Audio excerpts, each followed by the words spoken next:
Okay, when we did circuit 7, task 7, we created this shape, um, and this shape is what we're going to do for task 8. Okay, so that's this shape that we're doing here. And if you're starting new, you can just simply let's close this and let's start new. If you're starting fresh, so just make sure that our working directory is Google Drive. So let's set our working directory to Google Drive. Okay, 10th grade engineering. Okay, and let's double check. Yeah, in top Google Drive. And we're going to start a new sketch. So we're going to click new, and the part number I believe is 206 4455 206. So last name underscore first name underscore 4455-206 4455-206. Click OK. And I believe we're going to start with the front datum. Okay, and then using the sketch, we're going to create the sketch. So we are going to click the front datum, and then we are going to create a sketch. And then where do we want to start? Well, we're supposed to start where the bottom of the sketch is aligned with the top and then aligned with the right. It also says that you have to create a geometry center line aligned with the right. Okay, so let's do that. Let's do this one is just drawing a center line. This one is different. This is geometry center line. Okay, so we normally don't use this because this is just a temporary construction line, whereas this one you can use this to as a reference point. So we're gonna do center line, and then we're gonna click this one and align there, and then we're now ready to draw our shape. We're using the line tool, and the shape starts from here at the bottom going to the right. Okay, so we can start here, then go to the right, and you can see it doesn't matter what the length is because we're going to put adjustments or dimensions later, and then we're going to round that off later, and we go straight here. Okay, and go straight here, and it has a little angle here. Okay, so change about an angle like that, and then this one goes here. Now if you don't notice, this line here, okay, and this line here both go in the same direction.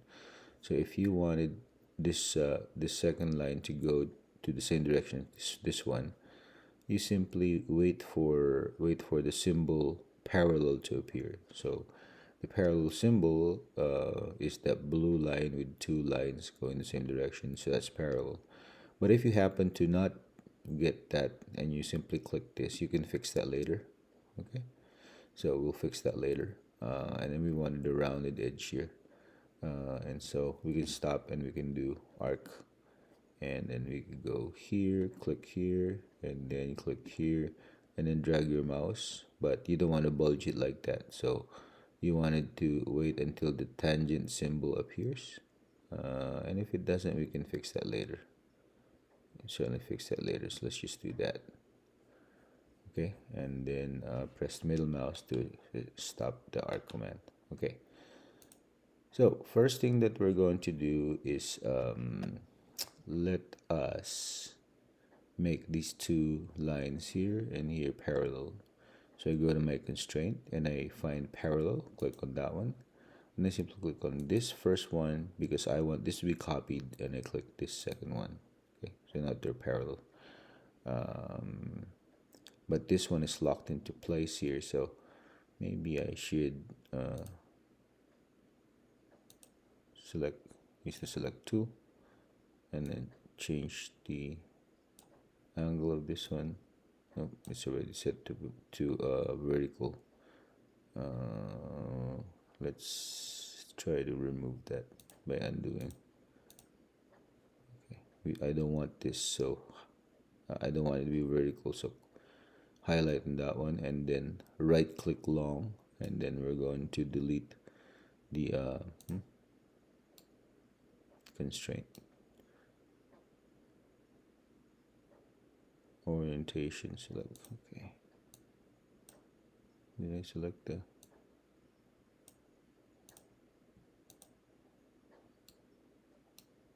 maybe this one here?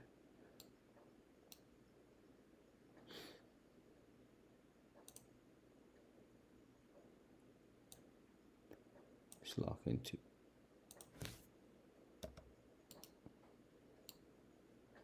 There you go. So we're gonna delete that. So use the select tool, and then select first, and then once it's selected, point to the constraint, and then long right click, and then the delete should appear there. So that's no longer constrained to being parallel, to being vertical. There was a like this one is horizontal, and there was a vertical constraint here. So we remove that. We click parallel constraint, and I want this to be copied to here. There you go. So now they're going the same direction. And I want this, so let's zoom here. I want this to be exactly a tangent, so I want to simply do a tangent, and I simply click this and this point. So now that they're tangent, okay. So you can see a tangent constraint. So that means it goes smooth. Okay.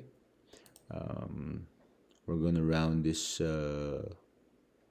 corner here using the fillet tool. So round this corner here. There you go. And I think we got most of it down. So we're now ready to put in the exact dimension. Okay. So we want 1, 2, 3, and then 15 and 10. So 1, 2, 3 to everything from the bottom here. So everything from the bottom. So select this up to here, and then right click here. Okay, and just press enter, and then you can pull that. Select. I don't like the dimensions where something is interfering with the other. And you can drag that out here so it's just clear. And then we want another dimension from here to this point here, and then click here, press enter, and then a third one goes to the very top of that curve. Okay, click this one, click here to the very top of this curve. There you go, press enter. And we want this measurement, so let's adjust this. So adjust this and use the modify to modify dimensions, uncheck the generate, and then this one is supposed to be 200, 210, 300. So this one's supposed to be 200, and then the next one is supposed to be 210, and then the last one is supposed to be 300. Then click OK, and then zoom out. Okay, that's how tall it is. And then the bottom one, the bottom dimension is supposed to be 300 from this point to this point, the invisible point here. So if you don't see it, what we really are going to do is we are going to sort of draw something here. Okay, so we're going to draw, let's do a red, it's a red one here. So we're going to draw on this shape here on this edge, and then do something like this. So we're gonna draw this later, but we don't want to draw it right now. We're not going to use the mirror command. Okay, so that's what we are going to do. So if that's the case, what you wanted to do is you wanted just to put this dimension that sets that this is 1/2 of the total. So it's the same thing. Okay. So here are the directions. To create these dimensions, click the normal. And this normal icon doesn't exist anymore for Creo 9. This normal icon is called the dimension icon. Okay. So it says here, select the entity, select the center line, then select the entity. So what entity is this one asking us to select? Well, it's asking us to select this entity here. That's the entity because this one is the center line. Okay. So let's do that on the next video.